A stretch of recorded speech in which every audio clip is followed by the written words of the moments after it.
Family Theater presents Gene Raymond, Wendell Corey, and Tom Tully.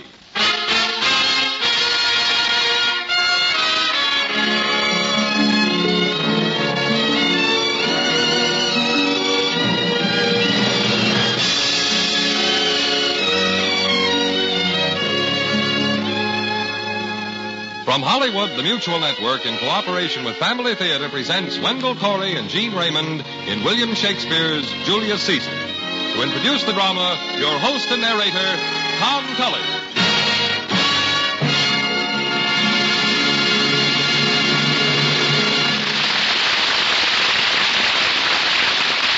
Thank you, Gene Baker. Family Theater's only purpose is to bring to everyone's attention a practice that must become an important part of our lives if we are to win peace for ourselves, peace for our families, and peace for the world. Family Theater urges you to pray. Pray together as a family.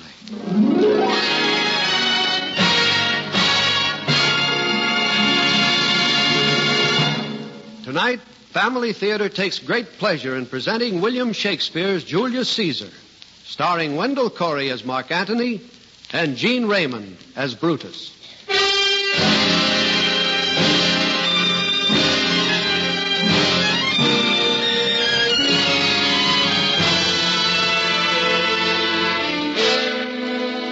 How shall we know a man? By his deeds?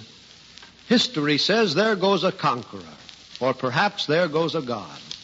Julius Caesar was labeled both of these, and sometime tyrant, too, by his enemies and even by his friends.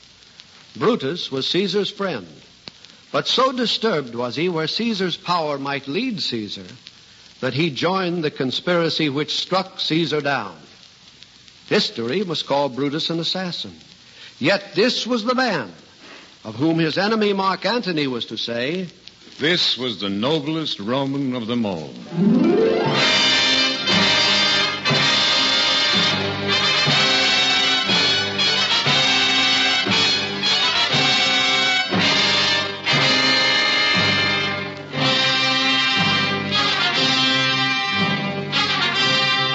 The Roman sun shines down upon a holiday. Caesar has returned in triumph from Munda in Spain, where he has crushed in conclusive battle the sons of Pompey. His frowning white statues are hung with colored scarves and have been bedecked with badges by an adoring populace. Caesar has come home, and the mob is wild with joy. Their adulation reaches such a fever pitch that Brutus, Caesar's friend, is moved to whisper worriedly, "What means this shouting? I do fear the people choose Caesar for their king." The wily Cassius, Caesar's enemy, takes advantage of this doubt. Aye, do you fear it?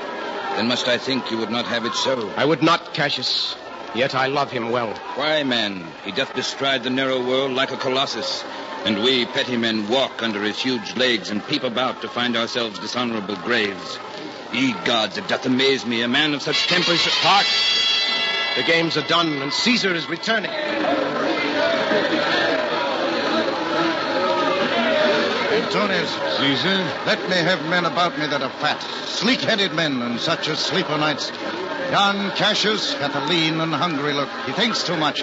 Such men are dangerous. Fear him not, Caesar. He's not dangerous. He's a noble Roman and well-given. Would he were fatter, but I fear him not. Yet if my name were liable to fear, I do not know the man I should avoid so soon as that spare Cassius. Caesar! Huh? Who calls? Who is it in the press that calls on me? I hear a tongue shriller than all the music cry, "Caesar! Speak! Caesar is turned to hear." Beware the Ides of March. What man is that? A soothsayer bids you beware the Ides of March. Set him before me and let me see his face. Fellow, come from the throng. Look upon Caesar. What sayest thou to me now? Speak once again. Beware the Ides of March. Huh. He's a dreamer. Let us leave him. Pass!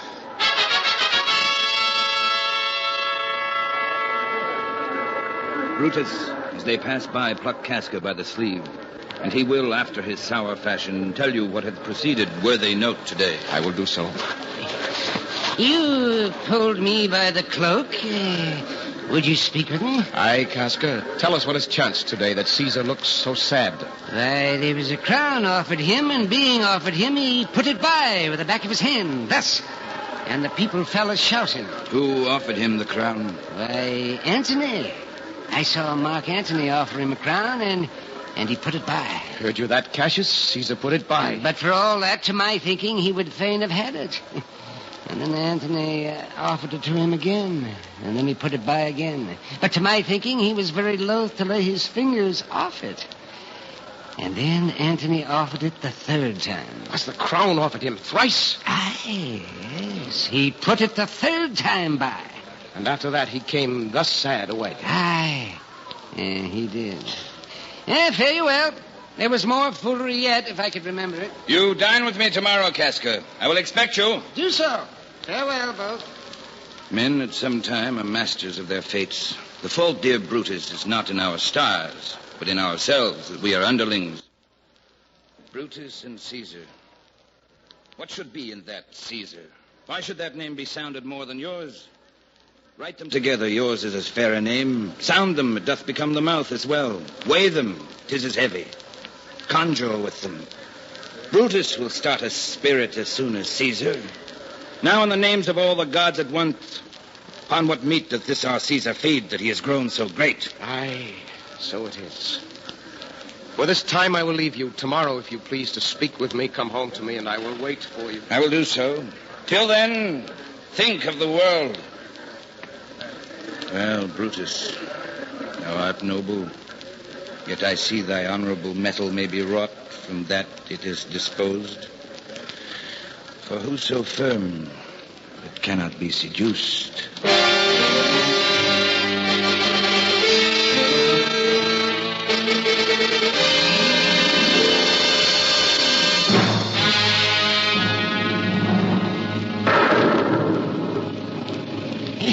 Whoever knew the heavens menace so? You are dull, Casca. You look pale and gaze. Put on fear and cast yourself in wonder to see the strange impatience of the heavens. Now could I, Casca, name to thee a man most like this dreadful night that thunders, lightens, open graves, and roars as doth the lion in the Capitol? 'Tis Caesar that you mean, is it not, Cassius?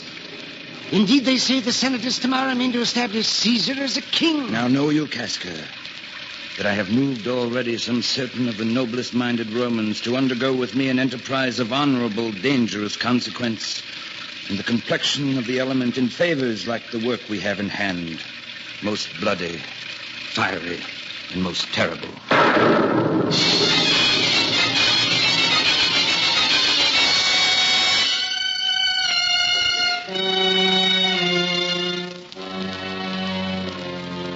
Since Cassius first did wet me against Caesar, I have not slept. Between the acting of a dreadful thing and the first motion, all the interim is like a phantasma or a hideous dream. It must be by his death, and for my part, I know no personal cause to spurn at him. But for the general, he would be crowned. How that might change his nature, there's the question. Crown him that, and then I grant we put a sting in him that at his will he may do danger with. And therefore, think him as a serpent's egg, which hatched would as his kind grow mischievous. Then kill him in the shell.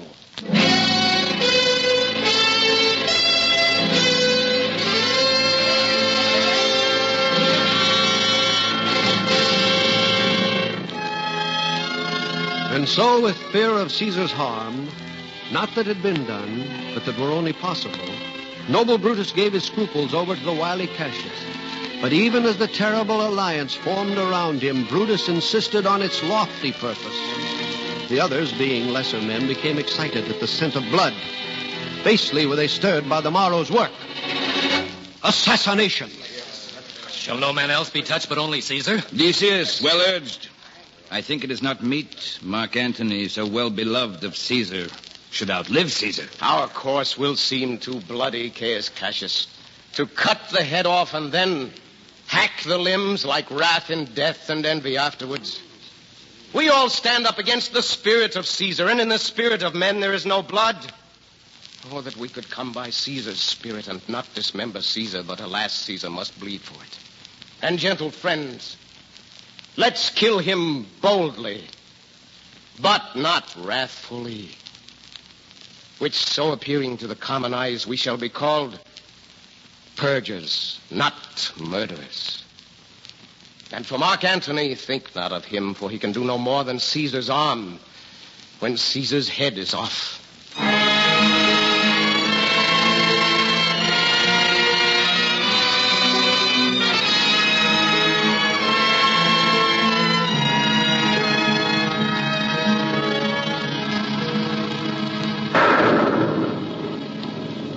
Heaven or earth have been at peace tonight.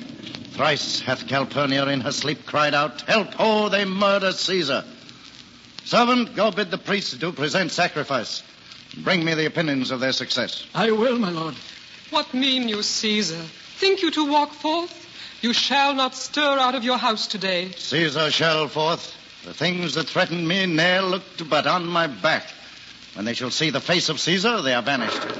Cowards die many times before their deaths. The valiant never taste of death but once. Caesar shall go forth. My lord. What say the augurers? They would not have you to stir forth this day. Alas, my lord, your wisdom is consumed in confidence. Do not go forth today. Call it my fear that keeps you in this house and not your own. Mark Antony shall say I am not well. And for thy humor, I will stay at home. Here's Decius. He shall tell them so. Caesar, all hail. Good morrow, worthy Caesar. I come to fetch you to the Senate House. And you're come in very happy time to bear my greeting to the senators and tell them that I will not come today. But now you know the Senate have concluded to give this day a crown to mighty Caesar. If you will send them word you will not come, their minds may change. If Caesar hide himself, shall they not whisper, "Lo, Caesar is afraid"? How foolish do your fears seem now, Calpurnia. I am ashamed I did yield to them. Give me my robe, for I will go.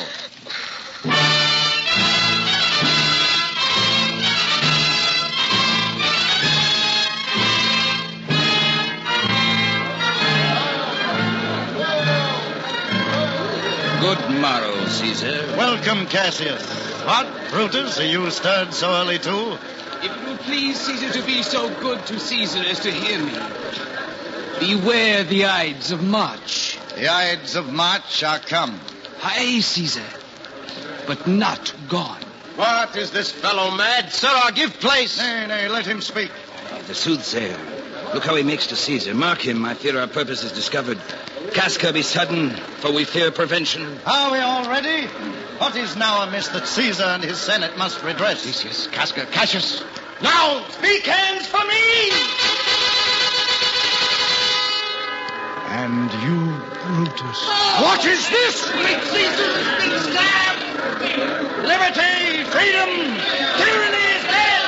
Then heads proclaim! Pray it above the streets!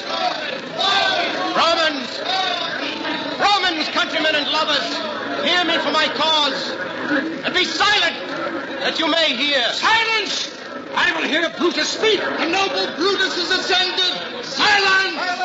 If there be any in this assembly, any dear friend to Caesar, to him I say that Brutus's love to Caesar was no less than his. If then that friend demand why Brutus rose against Caesar, this is my answer.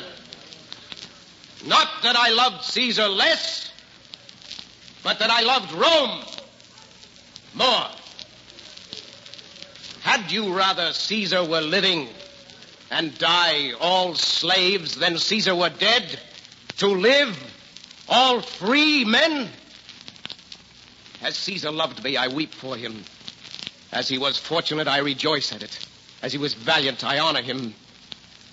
But as he was ambitious, I slew him. Who is here so base that would be a bondman? If any speak, for him I have offended. Who is here so rude that would not be a Roman? If any speak, for him I have offended. Who is here so vile who would not love his country? If any speak, for him I have offended. I pause for a reply. Here comes Mark Antony. Though he had no hand in Caesar's death, he shall receive the benefit of his dying, a place in the Commonwealth, as which of you shall not? Welcome, Mark Antony. O mighty Caesar, dost thou lie so low? Are all thy conquests, glories, triumphs, spoils, shrunk to this little measure? Fare thee well. I hope that you shall give me reasons why and wherein Caesar was dangerous. Our reasons are so full of good regard that were you, Antony, the son of Caesar, you should be satisfied. That's all I seek. And am, moreover, suitor that I may speak in the order of his funeral. You shall, Mark Antony. Brutus, a word with you. You know not what you do. Do not consent that Antony speak in his funeral. He speaks by leave and by permission, and that we are contented Caesar shall have all true rights and lawful ceremonies. It shall advantage us more than do us wrong. I know not what may fall. I like it not. Good countrymen, let me depart alone, and for my sake stay here with Antony.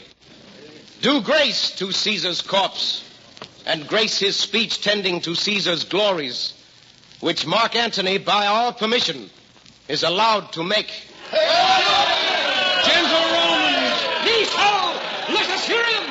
Friends, Romans, countrymen, lend me your ears. I come to bury Caesar, not to praise him. The evil that men do lives after them. The good is oft interred with their bones. So let it be with Caesar. The noble Brutus hath told you Caesar was ambitious. If it were so, it were a grievous fault. And grievously has Caesar answered it.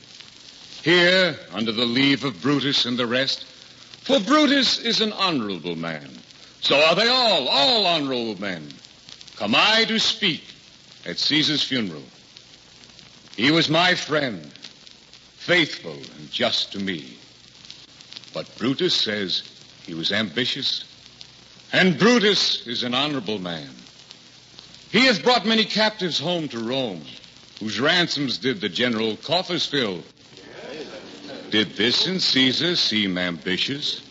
When that the poor have cried, Caesar hath wept, ambition should be made of sterner stuff. Yet Brutus says he was ambitious, and Brutus is an honorable man.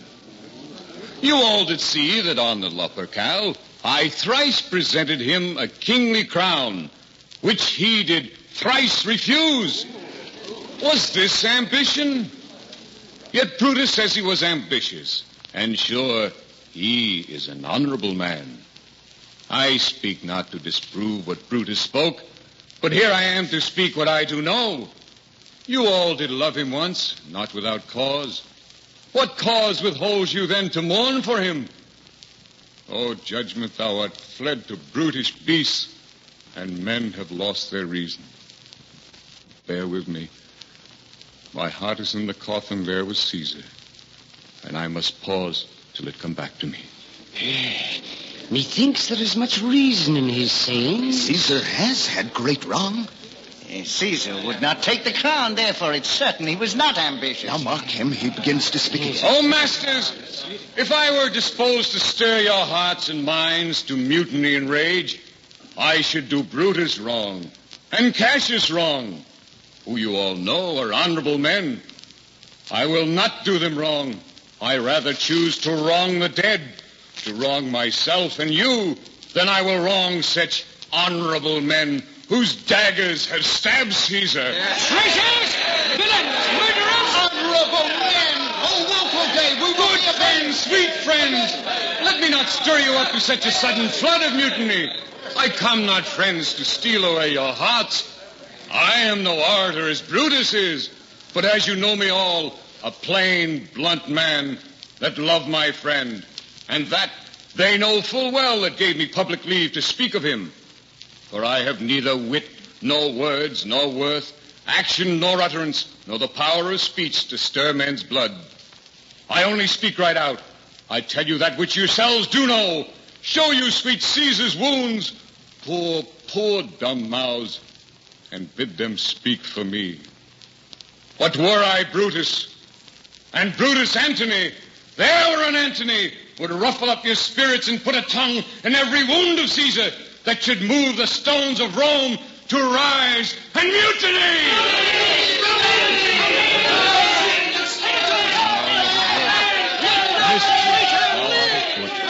Take what course thou wilt.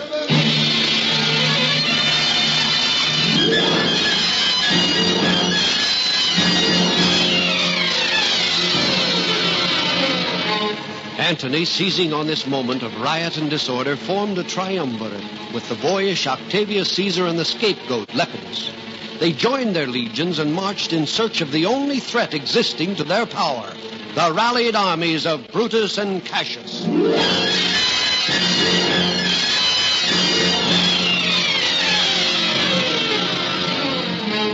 Cassius, I have here received letters that young Octavius and Mark Antony come down upon us with a mighty power, bending their expedition toward Philippi. Myself have letters of the selfsame tenor. What do you think of marching to Philippi presently? I do not think it good. You have a reason? This it is. 'Tis better that the enemy seek us. So shall he waste his means, weary his soldiers, doing himself offense, whilst we, lying still, are full of rest, defense, and nimbleness. Good reasons must of force give place to better. The people between Philippi and this ground do stand but in a forced affection, for they have grudged us contribution. The enemy, marching along by them shall make a fuller number up, come on refreshed, new added, and encouraged. From which advantage we shall cut him off, if at Philippi we do face him there, these people at our back. Then, with your will, go on. We'll along ourselves and meet them at Philippi.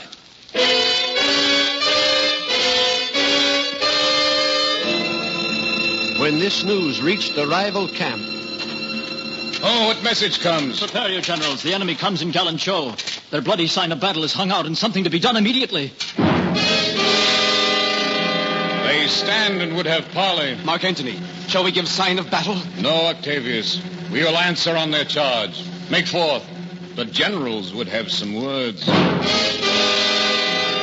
Words before blows. Is it so, countrymen? Not that we love words better, as you do. Good words are better than bad strokes, Octavius. In your bad strokes, Brutus, you give good words. Witness the hole you made in Caesar's heart, crying, "Long live! Hail, Caesar!" Come. The cause. If arguing make us sweat, the proof of it will turn to redder drops. Look, I draw a sword against conspirators. When think you that the sword goes up again? Never, till Caesar's 33 wounds be well avenged. Come, Antony, away. Defiance, traitors, hurl we in your teeth. If you dare fight today, come to the field.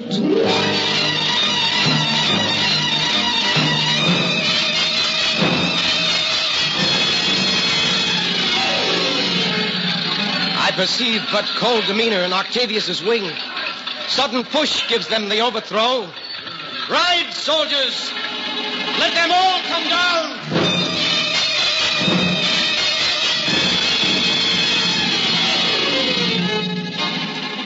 So saying, Brutus launches an impetuous charge.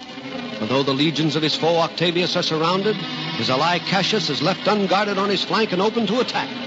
Mark Antony sees the opportunity and surrounds outnumbered Cassius. Atop a hill from which the carnage may be o'erlooked, Cassius watches and gives way to despair. Begging his servant hold his sword, he throws himself upon its point and dies. When word of this sad news is brought to Brutus, he succumbs to all the haunting fears of conscience which have nagged him since that fateful day, the Ides of March. Oh, Julius Caesar, thou art mighty yet. Thy spirit walks abroad and turns our swords in our own proper entrails. Fly, my lord. There is no tarrying here. Peace, my countrymen. My heart doth joy that yet in all my life I found no man but he was true to me. I shall have glory by this living day, more than Octavius and Mark Antony by this vile conquest shall attain unto. Fly, my lord, fly! Hence I will follow. I prithee, Strato, stay by thy lord. Thou art a fellow of good respect, and thy life hath had some smatch of honor in it. Hold then my sword, and turn away thy face while I do run upon it. Wilt thou, Strato, Give me your hand first. Fare you well, my lord. Farewell, good Strato. Caesar!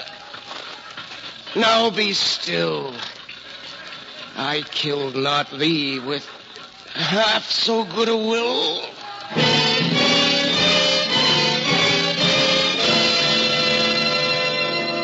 This was the noblest Roman of them all. All the conspirators, save only he, did what they did in envy of great Caesar.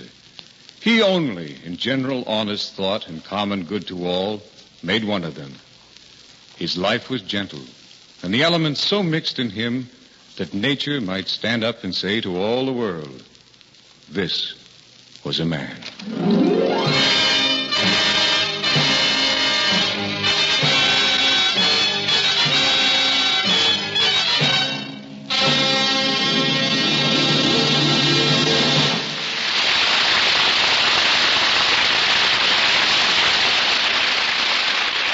This is Tom Tully again. Family Theater is dedicated to the homes of our nation, and therefore to our nation, because a nation is, after all, only a family of families. And a family is a little nation in itself. The major virtues of one are the major virtues of the other. A strong, enduring nation is one that has those very virtues which can make a family survive all the evil attacks which can be launched against it. These virtues are solidarity and unity. The kind of solidarity and unity which comes from respect for one another, a common desire for the right and good, a sense of the personal dignity of every one of God's creatures. So one's love of one's country begins at home, in one's own home. The beginning is with kindness and charity and respect for each member of the family. As John Henry Newman once put it, we fulfill the injunction to love all men by the act of loving those nearest to us. Every fine family is a contribution to the nation as a whole. The nation that prays together will remain strong and united, just as the family that prays together stays together. More things are wrought by prayer than this world dreams of.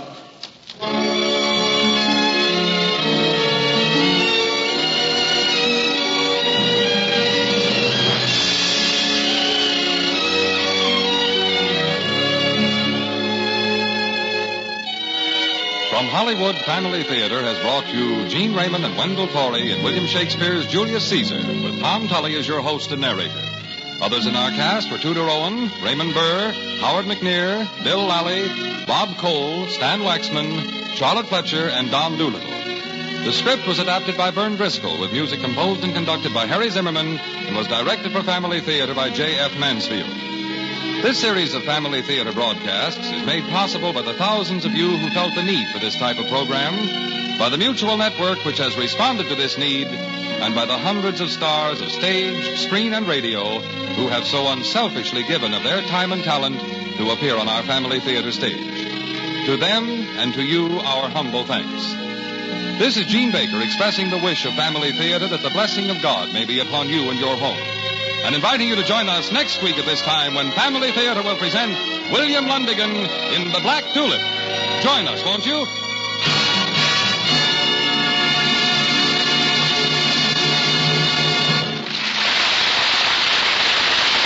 Family Theater is broadcast throughout the world and originates in the Hollywood studios of the world's largest network, the Mutual Broadcasting System.